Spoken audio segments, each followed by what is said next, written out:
Well, we're back from our hiatus. Our hiatus was 1 week. Fish's hiatus was multiple weeks.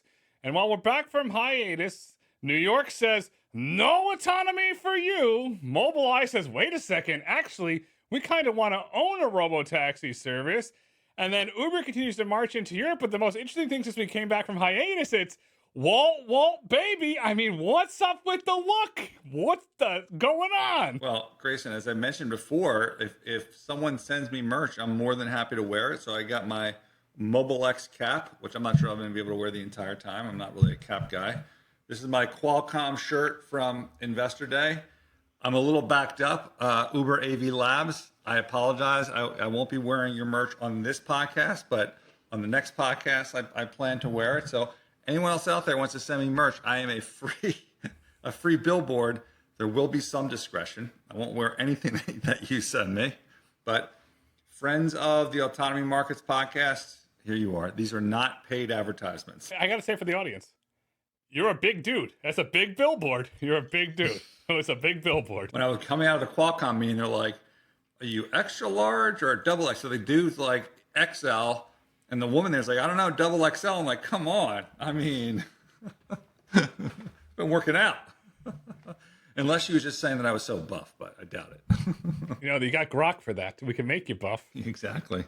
Can we apply some AI to this thing? See, at least if when I record on Zoom, they can airbrush some of my wrinkles. With your recording thing, it doesn't really work that well. You see me in all my glory. Anyway, shall we move on to the to the news of the week? New York. Oh my God, so much news in New York this past week. So many deleted tweets that I didn't send. But, part and parcel to the wave that's occurring in New York is this ban. So can you run us through what the latest update is? Because it sounds like New York, once again, is preventing progress and safety on their roads. Yeah, there's incumbents that perhaps they want to steal trash cans and get busted for it. I don't know. But there are incumbents in the legislative body that want to see that fully autonomous vehicles are banned in the state of New York. A bill to move to legalize autonomous vehicles in New York, unfortunately, but no surprise, failed. And now you have to wait till the next legislative session to see if you inch forward. But the elections that just occurred in New York, it seems like it's going the opposite way of autonomy. Yeah, and well, that's for sure. I mean, again, I'll restate something that the longtime listeners have heard me say before. It's inevitable, right? Other states will get it. You'll see the stats and kind of how it saves people's lives and how it, creates convenience. And, the people will want it. And I think ultimately, these politicians will cave. We've been through this before with Uber and so many other things. It's a shame. The governor claimed they're open for business. We clearly aren't. I thought there was some news this week, Grayson, though, on a federal level in terms of removing the requirement to have certain driving things like pedals or steering wheels. So I know that doesn't necessarily apply in this case, but is that like a step in the right direction? Is there a way that the feds can kind of preempt the nonsense that's occurring in New York and Massachusetts and some of these other states? And don't forget New Jersey and DC, even though it's not a state, it's a district. But yes, NHTSA, we're recording early today, Thursday, put out a memorandum that they are going to remove the physical brake requirement. The steering wheel requirement is not removed yet, but the brake requirement is removed. Overall, that is a huge positive step forward to enabling bespoke autonomous vehicles. And when I say bespoke vehicles, those are vehicles with no pedals, no wheel, custom vehicles, the Zoox vehicle, Mobile, and the Cybercab. So a very positive step there. And yes, on the legislative side, we are starting to see movement in Congress on a national framework. The good news is there's a movement on the Build America 250 Act, which will essentially legalize autonomous trucking. And then there is movement now on autonomous vehicles. If and when these bills are passed and signed into law by President Trump, it would preempt New York and their hostile policies to autonomy. And no pun intended, Trump could say, I trumped you. Well, let's hope that happens. But again, if it doesn't, there's enough states that I think are forward-looking, open for business, and want their citizens to be safe. So I think as we gain more momentum, not only in the U.S. but in Europe and Asia, that logic will ultimately, hopefully, take over. But what are you going to do? Let's move on to Uber, which had a lot of things happening on June 17th. Which I guess was last week, but they had 3 announcements in one day. This is basically what you had: WeRide and Uber in Zurich, so that's the 5th of 15 cities that are in that WeRide agreement. So that's good for them. European market, obviously great for WeRide, right? In terms of Europe, you had Neurolucid and Uber in Houston, announcing Houston as a separate market. Again, remember, for Neuro, our big milestone is in the California market, launching maybe driver out by the end of the year and getting to hopefully 100, 200 cars in the middle of 27. And then lastly, you had Stellantis, Wave, and Uber with a level 4 MOU. So that's, again, progress for Wave specifically, Stellantis, in terms of some progress there. So 3 good positive movements. I don't know. We'll get to Qualcomm later, but do you think that Wave Stellantis deal is a Nvidia based deal, or is that going to be a Qualcomm based product? Because I thought Qualcomm was only level 2. Not to preempt what we're going to get into later. From the conversations that I've had with Alex and the Wave folks, that they're platform agnostic. And when I say platform agnostic, it can go on different vehicles, use different sensors. And it is my belief that they can use different compute architectures. Have to verify that, but it's my belief they can use different architectures. We do not know what the compute architecture will be, nor do we know what the sensor architecture will be. But we do know one thing. And boy, oh boy, I've been harping on people, and keep the phone calls coming, because I'm going to keep harping on this. Non-binding MOU. Well, non-binding. That's the key. That's the one thing we know. So why do they bother doing this? Are they in the process of raising some more money? I know they just had raised some capital not too long ago. What's the point of these things, do you think? I mean, the most momentous MOU was the Waymo Toyota, although that was like an MOU of an MOU. I'm not sure that was an MOU. What's the point of these? Should we not even be profiling these things, on our weekly pod? Well, the Toyota one was a sentence of an MOU, because it was one sentence on an official Waymo blog. You, Rich, and Brandon do an incredible job on the Lightshed podcast. I would encourage the audience, if you're interested in media and telco, to listen to Lightshed. I'm really sorry you have to listen to Brandon's long musical intros that sometimes go all over the map. But besides that aspect of it, you do a column on there called Disgrace of the Week. So maybe we should start that here. Non-binding and MOUs, we'll start a section and we'll keep it ongoing and we'll keep a tally, and maybe we'll even build a chart and put it up and call it Disgrace of the Week. Non-binding has no teeth. It means nothing. I mean, I'm kind of torn on this one because I'm so hungry for more information, new relationships and progress. But yeah, I hear you. In terms of MOUs, it's kind of like, well, just wait till you get to the definitive agreement and announce it then. I mean, how many things would you really have to work out in terms of that deal? But on the other front, what's not an MOU is WeRide's progress in Zurich. Madrid, I think, was just 4 weeks ago. So two European markets in 2 weeks. This is for a company that, again, might have been historically perceived as like, oh, the Chinese market, blah, blah, blah. And like, we've talked about this. I think we've been kind of, vocal about this over the past 2 or 3 months, especially since spending some time with them out in California, about this kind of focus on expanding to these markets, which are going to be, much better revenue opportunities and profit opportunities for them. So these guys are just cranking out, execution in terms of these new markets. What I would like to see in all these deals, and I'm going to give Uber credit. Uber, I'm giving you credit on this one. When Uber announced the Lucid engagement for Houston, I literally fell out of my chair. I'm like, I have enough coffee. They announced the size of the depot. So that Uber, thank you for the big positive there. So we understand we could kind of get the fleet. As these companies expand into domestic markets and foreign markets, I would like to see an ongoing tally of vehicle counts, miles driven, ODDs, and start to give us the data, because realistically, Walt, we've seen it, and historically, company goes into a market, they open an office, they deploy 2 cars, we're deployed in that market. So I'd like to start getting car counts per market would be a really great metric, along with the depot and the infrastructure, because the size of the infrastructure, I'll give you an example here. The average Waymo depot is around 90,000 square feet. So, and then Uber say we're doing 50,000. So it gives us something to measure. So really positive. We just like to get more details along with these announcements and ongoing details. Yeah, I think basically, using Omega on your side of the fence and field work on both of our sides of the fence, maybe it's better they don't announce it, and we'll just do the hard work to get that information and bring it to our listeners in a timely fashion. Speaking of which, Waymo, Nashville, a market that we've talked about many times before. I know you have Omega, which is very powerful in terms of AI, but I feed all of our transcripts into our own Lightshed AI, and I went back to figure out what our predictions were. No clappy hat for you on this one, because at one point I think you thought that Nashville was going to go live in April, and it is now June. But, congrats to Waymo for moving forward with Nashville and opening it up. But, in your defense, people could ride it, I think, in April. But it's just, really open to the public, June 11th.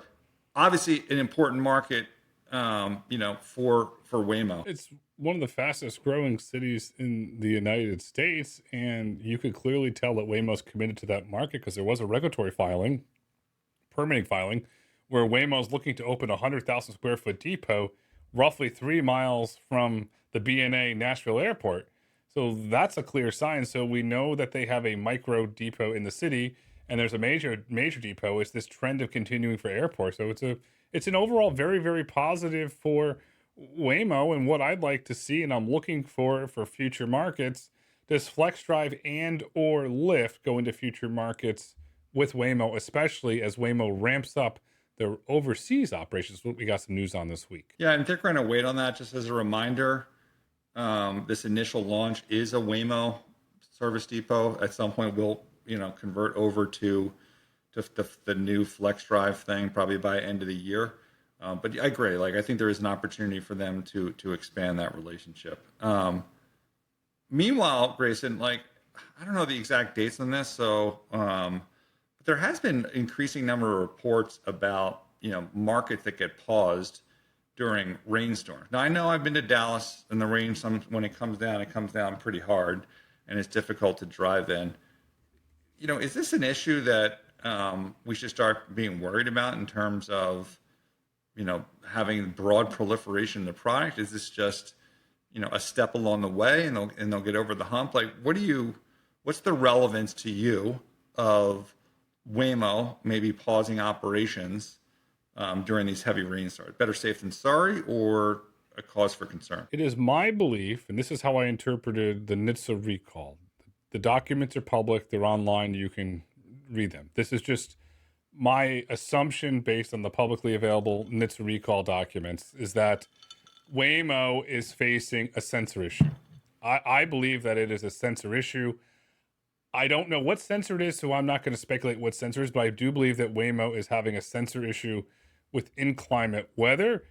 Furthermore, you're starting to see large events, and I'll have to admit to the audience, I've fallen in love with FIFA. I am loving watching the games. They're absolutely phenomenal watching the World Cup. I have a friend, Robert Brown, who's at the game in the match in Houston 2 weeks ago, and the Waymo was shut down around the stadium. So I was like, okay, this is weird. You're having issues in rain. You're not operating near a stadium where you have a lot of people. And after reading the NHTSA recall documents, it appears to me that there is some sort of sensor issue that we do not know about yet. And so they're being proactive based on what I believe to be a sensor issue that expands more than just rain. We also see the incidents on highways as well. Well, let's hope that this is something that is fixable, because rain is not a remote use case, and it's something that these cars are going to have to deal with. And rain can happen, in many markets quite suddenly. You don't want to be, in a car. And again, I get the heavy rainfalls. I've been in some crazy weather in Dallas where everyone kind of pulls off the side of the road, but you should be able to operate in some rain with whatever sensor that it requires. Now, my Tesla has operated in pretty heavy rainfall and hasn't shut down. There are some warnings. It slows the car down. It behaves differently.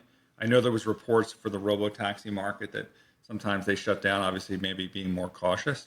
Speaking of Robotaxi, happy birthday to Tesla. You're hit 1 year where Robotaxi launched. Not so happy of a birthday, though, given that they're still not up at the Autonomy Markets milestone target of 100 cars in that market 1 year after launching. So it's clearly a maybe not even a sweet, just a bitter milestone. A year in and still not at 100 cars in Austin. I'll ask this. What do they know that we don't know? That to me is the very big question. What do they know that we don't know of why it's not starting to increase in scale? You and I walk Giga. We clearly know it's not a manufacturing issue. What truly is it? That's the question. I don't know. But all we can deal with is the facts that are in front of us. And the facts are that there's just it's not a real market in terms of, again, hitting our designation of what matters, which is 100 cars. That's an Autonomy Markets proprietary and completely arbitrary number. But until they get there, I think it's a bit of a disappointment. Shifting over to Mobileye, it's a company that, I guess they're trying to go full stack. It's mostly kind of ADAS with a path, I guess, to level 4, depending on who the partners are. But I think now you have someone else that wants to own and run a fleet. And to me, this feels like what Uber's doing, right? You have to be the guy writing checks on the cars to make sure that ecosystem exists beyond what Waymo and potentially Tesla will deliver. But on top of that, it's like BlackBerry. I have to go telco, right? You couldn't, find a deal to get someone to make the product. So you just basically made your own product to take it to the market. And I think that's effectively what no company, I think, wants the capital intensity of owning and operating their fleet. But if they believe in their technology, this is the way to push that forward. And I think that's what you're seeing here with Mobileye. BlackBerry, well, it was RIM, research in motion. The BlackBerry was the device. You're Mr. Telco, so I had to go there for you. But perhaps they want to go to Waterloo, Ontario, Canada. That's where Research in Motion was founded. To me, it was a press release of trying to move the market. And most importantly, in that release, there were no details, no city permits, no SEC trail, as we covered on the road to autonomy, zero, zilch, nada. Again, this could go in that corner that we're talking about, because I'm ramping up. We got 2 incidents here, and we're only 18 minutes into the show. We have intent. We have a company that has OEM relationships. We have the Intel, which is doing quite well recently. So you have all of these semiconductor guys that have and we'll get to this next with Qualcomm, the data center aspirations, and then also what they're doing in autonomy, Nvidia included, and all of them have, to a certain extent, aspirations of being full stack. I don't know if for any of them that will extend beyond ADAS, level 2++, basically a version of what you and I already experience in our Tesla today. That could be, going back to the conversation we've had with Reride in the past, this could be a massive market that helps to fund the ultimate evolution to level 4. However, that just ignores the reality that Waymo's there already. Waymo is at level 4. Now, they're slower than we have hoped in terms of scaling the cars and getting thousands of cars cranked out every month. But that seems like an easier hurdle than, being like a chip guy, going full stack and hoping that you're going to take your level 2 to level 4. Do you agree, disagree, thoughts? It's going to be extremely difficult. The capital cost if you wanted to say, I call it a pivot. If you want to do that pivot, the capital costs are astronomically high. The infrastructure costs are astronomically high. And furthermore, I've said this on Road to Autonomy, I do not know one single person that has been in a Mobileye drive-route vehicle. If it exists, perhaps you and I should go to Jerusalem to go for a ride and experience it, because I haven't experienced it yet. I think it is going to be a very costly endeavor, And I still think that Mobileye's trying to figure out what they want to be, because let's not forget they acquired a humanoid company as well. So you have a driver assistance program, you have a humanoid program, and now you have a robotaxi program. Well, if I was saying that to you, not knowing who I was saying, it smells a lot, it sounds a lot, looks a lot like Tesla. Perhaps Mobileye wants to be Tesla. All of these guys are giving the same narrative, which is, we have this level 2, there's similarities with robots. I had the same conversation with Nicole Dougal at Qualcomm literally yesterday. Same thing. Oh, there's, the same engineers that are working on the same project. I'm like, I think you need to focus. Mobileye saying it, Tesla saying it, Nvidia's saying it, as well, in terms of this kind of shared R&D. One would think that the kind of making a hand work and set is a bit different than driving a car and the aspects there. Again, not an expert on the tech side of things.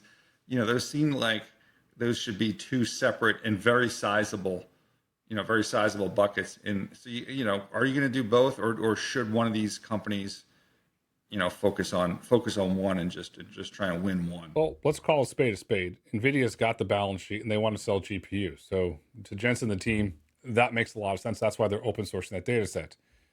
Tesla, Elon has said it. Analysts have said it. A lot of people have said it. They want to become a robotics and AI company. So that makes sense. Mobileye, we don't know what type of company they want to become, because the messaging is all convoluted. And furthermore, they do not have the balance sheet to fund all this indefinitely. I mean, Intel's been successful, right? So their ability to raise capital today versus, not long ago is quite different. And that's not that different than the kind of, well, it is different. I don't want to, it's not quite the Elon ability to raise capital, but it's a similar concept where, if you create enough interest in the equity, maybe not necessarily for Mobileye, but from an Intel standpoint, then that becomes the funding mechanism, which is why you go out and have to, basically make your own cars to try and validate it and get interest in that narrative, which is a good shift to Qualcomm, because Qualcomm is, at the investor day, they had the same thing. Like I've covered this thing forever, as you know. Their issue is obviously Apple is designing them out. Apple had to increase their price today, I'm sure, as everyone saw, and now Micron is like snapping back at them and saying, "Well, you ground us into the dirt when things were low, so we couldn't invest." Like that's how Apple deals with their vendors. Qualcomm's had to deal with this for the past 30 years, 20 years, 25, whatever it is. And Apple's going to be out of the Qualcomm business within a couple of years. Android will still be there and grow single digits, but you have this data center opportunity. So here's another classic example of a company with free cash flow pivoting. They're going to go out there, primary thing, address this massive market for data centers. So that's the primary thing. Let's not overplay autonomy or automotive. But look, automotive for Qualcomm was like a nothing business 5 years ago, and now they have 25 OEMs today that are potential ADAS customers, and they're in these 500 million vehicles that are going to be produced over the next 7 years with AI cockpits. They're in the systems there. Their whole pitch is like, we're going to be lower cost than Nvidia. We can integrate with the chips that are already in there doing your cockpit applications. It's probably mostly an ADAS play, but again, it's one of these companies that's like doing this pivot and looking at this opportunity. So while this right now is a $6 billion business for fiscal 26, automotive, again, mostly running the cockpit applications, your Apple CarPlay, whatever it is. By fiscal 29, they now think that's going to be a $10 billion business, up from the prior guidance of 8. Why? In part because of this ADAS. Now, who are the existing partners? You have BMW, and there's some people that they're like working and I think kind of take over. You have, I think, this Wave relationship. It's not clear who the OEM is with Wave. I'm assuming that it's Stellantis. I think you probably have a third OEM that's kind of in the work, but I think their kind of narrative is similar to what Nvidia is pitching, which is, hey, we're the big chip guys. We're already there. We're in Qualcomm's case, we do well with low power. We're cheaper than Nvidia, and that's how they want to kind of gain share. The Snapdragon architecture, which is on your Vanilla Ice shirt, is more than just a cockpit. It's a whole vehicle architecture. If you think about it from a level, you can plug ADAS into it. You can plug infotainment into it. You can plug eventually over time level 4 into it. And the team at Qualcomm, from an engineering perspective, has done a fantastic job engineering that Qualcomm platform. Engineers that I know like to build on the Qualcomm platform. And I'll say the dirty part out loud. They don't like dealing with the sales team, but they like building on the platform. So if and when Qualcomm continues to build those relationships with the developer community and changes the sales process, it could become a growing platform. I mean, you gave the numbers, and the architecture, the engineers love building on it. So there's something there. Well, they've acquired a couple companies that I think will help on the developer side of things. Again, it's new management over the past 5 or 6 years that is kind of executing on this pivot. So they're saying the right things. The market opportunities are obviously large, but we'll see. You still have to execute. And they talk a little bit about full stack. Again, I'm a bit skeptical about that. It depends how these OEMs go. Like, are the OEMs, like if an OEM, let's say GM, like Sterling wants to do his own thing, like maybe he's dealing and partnering with Qualcomm, but like, is Sterling gonna use his own software for GM? Is he gonna jointly develop it with Qualcomm or Mobileye or whoever, or is he gonna go to a third party like Wave or Noro or something like that? And like, what's the ultimate? Like, and that decision has to happen at every OEM. This is me purely reading the tea leaves and making an assumption based on the velocity of press releases, announcements. I am under the assumption and belief that Qualcomm has started to eat into Mobileye's historical L2 business. And if that's indeed correct, and I'm correct on that, that would explain the pivot into Robotaxi. I think from a pure chip perspective, Qualcomm has a ways to go to get to L4.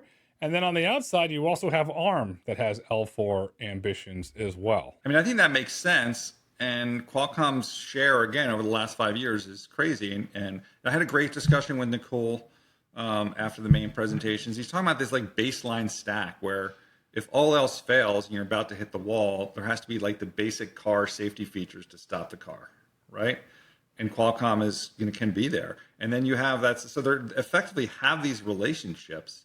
And now you're just extending it again for, level 2 applications where there's still going to be a driver effectively supervising and in control. I don't know. I think they're positioned well. I obviously have had a long positive bias towards Qualcomm and the people there. Great American company, great engineers that are there, long timers. There's men and women there that I spoke with that have been there 20, 30 years, right? That have been working and developing these products, and they've been very successful. One thing I'd also note is like, as of now, market down, things can change. They're not going to own the cars. They're not going to pull a Mobileye. They're not going to do an Uber. Like, they will not own the cars. They will be there as the solutions provider. And they want to extend this to other products as well. Yeah, if you gonna go back to the pre-data center hype, because I've known this team for a long time. Micron for a while had a very small automotive business that grew over time. So perhaps it follows that similar trajectory of what Micron's automotive business did. We'll see. I'm glad I've made those or reignited some of those connections at Qualcomm. I love this new direction. It fits with my dude. I love it when like a telco guy goes to autonomy. Like that is that is a good match for us going forward. So looking forward to re-engage on the Qualcomm front. So May Mobility, again, longtime listeners know we've been following this one closely. They had some news. They're partnering with, how do you pronounce this? Qualcomm? To bring an autonomous ride hail to Europe. It's going to be Qualcomm's fleet operations. I think Qualcomm is actually owned by Geely, with their autonomy to help to get to this 100,000 robotaxis that they're planning for by 2030. 100,000 by 2030 in the European market. Not going to happen. We'll see. By the way, the other announcement that we never covered was, I don't think we did, maybe we did, eCarX. This is another Geely partner, right? So May Mobility is kind of, bear hugging Geely, even though Geely's got this relationship already with Waymo. Why does this happen? They have a new CFO. The guy came from Luminar, Tom Fenimore, Eagles fan, by the way. As you remember, Luminar had the Volvo relationship, Volvo being part of Geely, I believe. So the eCarX, relationship, which is basically, I think, like effectively an upfitter to a as of yet unannounced OEM, which it probably will be announced in the next couple of months, is going to help them crank out those cars. Now, the question, Grayson, though, is like the narrative that we had heard historically from May was like, T-Mobile, Toyota, the Toyota ramp, like the roadmap to having Toyota crank out these cars. So like, it's always great to announce a second and maybe they have a third OEM in the mix, but should we start worrying about the Toyota relationship at May Mobility? Is this like a hedge on Toyota, or we just look at it at face value and say, nope, you have a new CFO, he brings in eCarX, brings in Geely, and great, we've got a new OEM relationship. No. To me, and I've said this for a long time very publicly, May Mobility's growth markets are outside the United States, and that's what this is looking to me. Obviously, they have the several deployments in Japan. They have one in Malaysia in partnership with Grab, and now they're planning Europe. May clearly has their eyes set on overseas. And you will not see these Geely vehicles in America. And you say, why? Well, the White House came out today through the Commerce Department, announced in 2027, the Polestar vehicle is banned. Well, that's Volvo. It's owned by Geely. And the all-electric one is banned in America starting in 2027. So I see May Mobility pivoting to a non-U.S. growth business.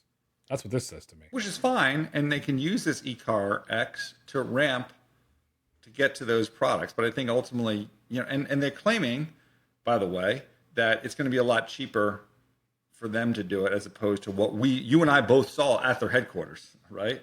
Which was obviously, you don't expect to make money on any early cars, first 30, 40 cars. Obviously, these are all like upfit, effectively test vehicles. But, the eCarX, it's like what Don Burnett at Kodiak's doing with Roush, right? You're effectively bringing in an upfitter. In this case, maybe they're bringing lower cost components and using that Geely relationship. Obviously, it creates some, concerns, but I don't know. I hear you. Europe might be the easier path for them, especially if they've got this new relationship. What this says, and looking at the market, zooming out and not just looking at May, but looking at the market as a whole. Again, this goes back to something I've said many times in many episodes. Europe is the new Robotaxi battleground. That is the most important market to watch right now for the way these partnerships are shaping up. Who's going to be able to go where? And then I got to put on my regulatory hat, the GDPR compliance. Who's going to be able to comply with that? Are they going to have to keep the data on the continent? So while that market heats up, there's a lot of intricacies to watch. And then this has happened historically, does protectionism set in at the EU level? That's something to watch as well. Lot to watch in Europe. And to the audience, keep your eye on the European robotaxi market. Well, I just got back from Europe, and I love to go to Europe. So I don't mind going to test these new Geely May Mobility cars if and when they ever happen in Europe. But let's not forget, they do have an operation in good old Texas, Arlington, with Toyota. And, there is an expectation that they're going to launch with Uber this year. And I think May Mobility believes that they can be driver out, by the end of the year into Q1. It feels to me like there's maybe some pressure. This is great. This is why competition is great. This is what makes America great. And this is what makes capitalism great, right? The competition of Nuro also trying to get to driver out, also with Uber, in this case, California versus Arlington. And then who gets to 100 cars? Doesn't have to be an either or in the next 6 months, but like this is kind of the pressure that these companies face. And they seem to be on track with delivering that. We'll see. I mean, it's the end of June, Grayson. We're about to head into the second half of the year. By the time this podcast is listened to by some of the people that we're in H2 already. So A lot of good things I think are queuing up. Next month, America turns 250, and you're right about capitalism, you're right about competition. The thing that I'm looking for the back half of the year going into the following year, as Uber and all their partners ramp up, does a favorite child emerge? And then do other companies try and push forward to get more driver out deployments to try and take over that favorite child status? It's just something I'm going to watch. I hear you. And I had that question. I don't think that Uber is willing to make, they may prune a little bit. They don't necessarily have to have 13 partners or whatever the number is up to. But I think they're still going to support the market a bit longer rather than, maybe pushing one player ahead of the others. But, you're right. It's something to carefully watch. Any last thoughts on the Toyota relationship with May Mobility? I'm watching to see, do we get more than one sentence from Waymo clarifying the relationship? And if we do, that will say a lot about the current state of the relationship with May. I don't know. It feels like Toyota is kind of playing the field out there. So we'll see. All right. What do we have? I guess our foreign autonomy desk, there's a lot of stuff in China. You want to go through this stuff? Yeah, let's do it. I mean, I'll summarize it this way. China's autonomous Belt and Road Initiative is alive and well. They continue to export autonomy to the world. Pony, they're in Singapore. They opened up the service on June 22nd. So they're going. Then you have Baidu. They're in Switzerland with Swiss Post. And then you also have WeRide and Uber in Switzerland the same week. It just seems to me that this technology, I know that technically Switzerland is not part of Europe, but they are on the European continent, that this Chinese robotaxi technology continues to infiltrate its way into Europe. Now, about this European continent, which I'd like to visit, I just have to give a quick public service announcement. If you are going to Europe, prepare for ridiculously long lines at passport control, both going in and coming out. I went into Oslo out of Copenhagen, and it was just an unmitigated disaster. The going in was even worse because there was an airplane that was arriving from China, and every person that went up to the two gate agents that were there had like 10 or 11 pieces of paper that they were flipping through. There was no communication happening. It was absurd. And then coming out of Copenhagen, I think we were a 2-hour wait, Grayson, just to get through passport. I'm not talking about security and all the fast pass, a 2-hour wait to get through because they're doing all the biometrics. Be aware if you're going to Europe this summer, it's that the passport control is a disaster. I thought you were going to give a PSA for why air conditioning is good for you. We won't get into that. You'll have to listen to the Lightship podcast for our air conditioning stories. But yes, in Norway, it was very cool. Like when you're up in the fjords, there was no heat wave there. Copenhagen was a bit hot though. Is it cool because you're there? So Mr. Cool's there? No, great country. Love the fjords. Grayson, how many times is Zoox going to announce their vehicle? I saw like all these headlines that literally, like if you're on Wall Street, you have these things called fact set alerts. Like it's basically top news that gets sent to your inbox. And it's like Zoox new vehicle. I'm like, what the hell? Like, so I guess they have like a new design, and this is somehow they were putting this in the context of like moving Amazon stock, but like, is there any real new information in what was announced this week from Zoox? Zero. Comfier interior. Okay, different materials. No fundamental. Oh, it made it easier for you to see. No, you didn't. That stuff is still there. You can't see it out. It seems to me that the criticisms that are leveled by the market, they're trying to get ahead of it. They made some, minor technical changes to it, but it's still a carriage. And as far as the Amazon relationship goes, I've said this publicly. I'm saying this again. We have yet to hear a peep out of Andy Jassy on an earnings call about Zoox. Until we hear that, to me, it's still a completely separated unit. I mean, every one of these companies that has any type of autonomy business talks about it, including Nvidia, right? Nvidia, massive market cap, and they talk about their autonomy business. On a relative basis to Amazon, obviously it's smaller, but like, why wouldn't you talk about this as a large market opportunity? I don't quite get that either. I'll say this. Why can't we be friends? Why can't we be friends? They do get good press, though, so we'll pat them on the back on that. The PR people do a great job. Our friends and speaking of Nvidia, our friends at Nvidia has put $2 billion into Nebius. That's AV Ride's parent. Obviously, this probably has more to do with the data centers than anything else. AV Ride, anything new there? I mean, I guess they've got the 300 cars, and we just want to see when they can get their driver out. I'll probably be heading back to Dallas in September, and I'll be hopping back in those cars again. And hopefully, they've made some progress between now and September. They've got a large fleet size. We verified the VIN numbers.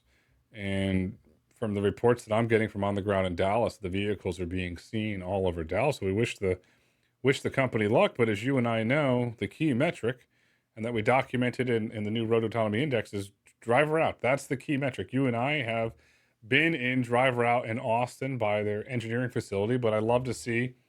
You and I are going to see, I'm going to say it, the dirty word to you, the Eagles play the Cowboys, and we're able to take an AV ride vehicle to the Jerry Jones world. That's really what it is.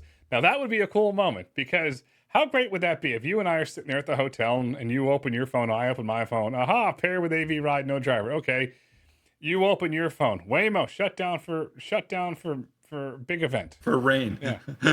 Shut down for big event or for rain? That would be a sign, and you would learn a lot. So who's going to take us to the game? That's the question. I mean, I love Dallas. I don't like the Cowboys.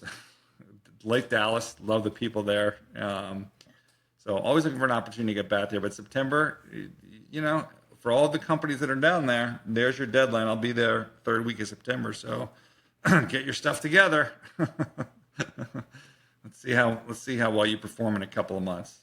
And then lastly, Grayson, while I'm in Europe, I'm getting buzzed. I see, in press stories that there's a new Road to Autonomy Index, the Autonomy AI, a scorecard ranking the AV companies. And everyone's like, there was a lot of buzz about this. Can you tell me tell our listeners who don't already know that might only listen to Autonomy Markets, what is this and what to expect from it going forward? Sure. So the Road to Autonomy Indices, it's an index. Everyone uses the term benchmark, where we're benchmarking the Robotaxi industry. We're benchmarking autonomous trucking, autonomous delivery bots, and also licensing. It's a scale of 0 to 100 on a benchmark of performance of where the companies are getting ready to deploy in terms of commercialization. Two of the biggest factors that go into the algorithm: driver out, verified commercial operations, to the ability to charge. So we're saying, okay, we're on a scale of 0 to 100 in simple terms. How close are you to becoming a sustainable business? And that's what we're benchmarking. And thank you to Axios for the exclusive, CNBC for the wonderful pickup, TechCrunch and all the other outlets that covered it. And it updates every 12 hours. It is cryptography locked.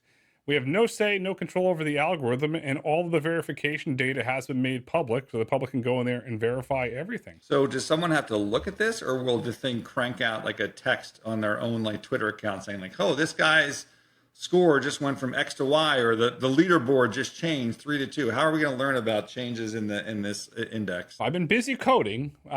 Couple things that products that we shipped. The first product every Friday at 4:30 p.m. Eastern. Leaderboard updates go out on X. We do have another product that we'll be shipping in the next 2 weeks. We'll be getting daily updates. If there is a major move, it'll be coming through XBots.